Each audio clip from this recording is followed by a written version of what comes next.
church planter can walk 20 miles in a day.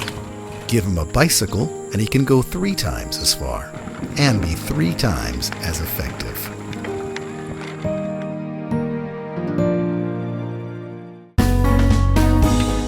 Well, it's great to be back together once again as we continue our chronological study through the entire New Testament. And we're once again in Matthew chapter 22 today, this entire chapter that Matthew devotes to Jesus' encounter with the religious leaders in Jerusalem. Scribes, Pharisees, Sadducees, lawyers, the whole slew of them try to trick Jesus or catch him, to, get him to say something, trip him up.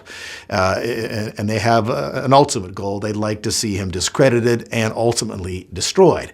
Well, we've read about strike 1 and strike 2, and now the Pharisees are back with a guy who's a lawyer, and we're about to read about strike 3 in today's reading. And so I'd like to start in verse number 35 of Matthew chapter 22. One of them, a lawyer, now not an attorney like we would imagine, but a guy who's an expert in the law of Moses, asked him a question. Now get this next phrase, testing him.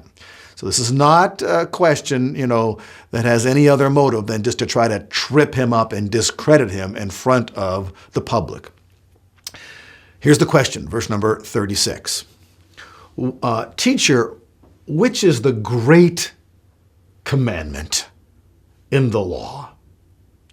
And the answer is found in verse 37. Jesus said to him, quote, "You shall love the Lord your God with all your heart and with all your soul and with all your mind," end quote. This is the great and foremost commandment. The second is like it. Quote, "You shall love your neighbor as yourself," end quote.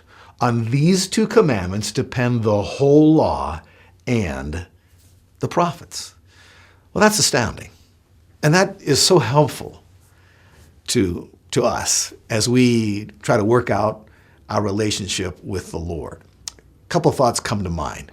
First of all, we are sometimes apt, just like the religious leaders in Jesus' day, the scribes and Pharisees and the Sadducees and so forth, to focus on things of lesser importance at the expense of things that are of greater importance. And so this should help us keep ourselves, in the right balance in that regard. The most important commandment is to love God with all your heart, mind, soul, and strength. So what's the most important thing is to have that loving, obedient, focused relationship with God. Okay, so, it's much more, obviously, that commandment incorporates much more than just having nice feelings about God. Because if you do love God, as Jesus made so plain, he said, "If you love me, you will keep my commandments." Jesus was God. So there's a direct correlation between love and obedience. And Jesus said these 2 commandments that he listed really sum up everything of any real importance found in the law. That's the law of Moses and the prophets. Essentially, the entire Old Testament, if you're going to look for what's most important, these are the 2 most important things.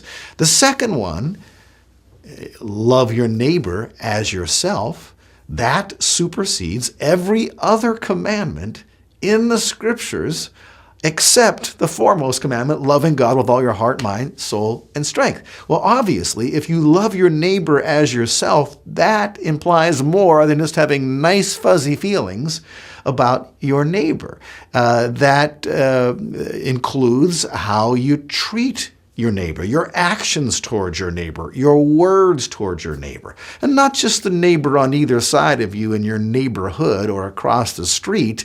Remember, Jesus told a story one time called the story of the Good Samaritan, where he made it very plain that our neighbors are, could be anybody whom we could help or who we could somehow serve as we go about our daily work and so forth in our daily lives. And of course, they could include people in other parts of the world, for that matter, in this day and age, because we can actually do things here in our place that affect people around the world, negative or positive. Okay? And so wow, we need to, think about these things and recognize that if we want to simplify, our Christian lives, our devotion to the Lord, if we should focus on anything, we ought to focus on these two things. And I know I've been guilty of this at times. I hope I'm not guilty now, but I know I've been guilty at times of, majoring in minor things, okay? And there are those who say, well, it's all equally important in the Bible. No. Well, all the commandments are the same. If you break this one, it's just like not according to what Jesus said. He said, these are the greatest two, and these sum up all the rest, okay? And what's so interesting in this, I don't know why Matthew didn't tell the rest of the story, but Mark, who wrote a much shorter gospel, did include the rest of the story, and he gives us more insight into the guy who asked this question and his ultimate reaction. And we'll find, as we read his response to what Jesus said here, that he believed that Jesus answered correctly. And if he believed that Jesus answered correctly, then here's a very interesting fact. Probably all the Pharisees who sent him, who set him up, agreed with that fact, that they are all unanimous that the great commandment of the law was to love God with all your heart, mind, soul, and strength. But here's the caveat that I have to share. They all believed that was the great commandment. They all believed that was the most important thing, but as they walked it out in their lives, they were swallowing camels and swallowing gnats and straining out camels. Did I say that right? You know what I mean.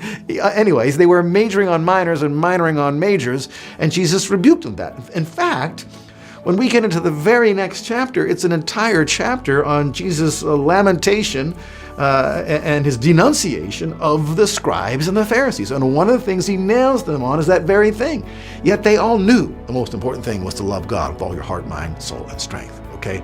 Well, we're going to talk about the ramifications that has for me and for you. So it's going to become very interesting. I'll see you next time.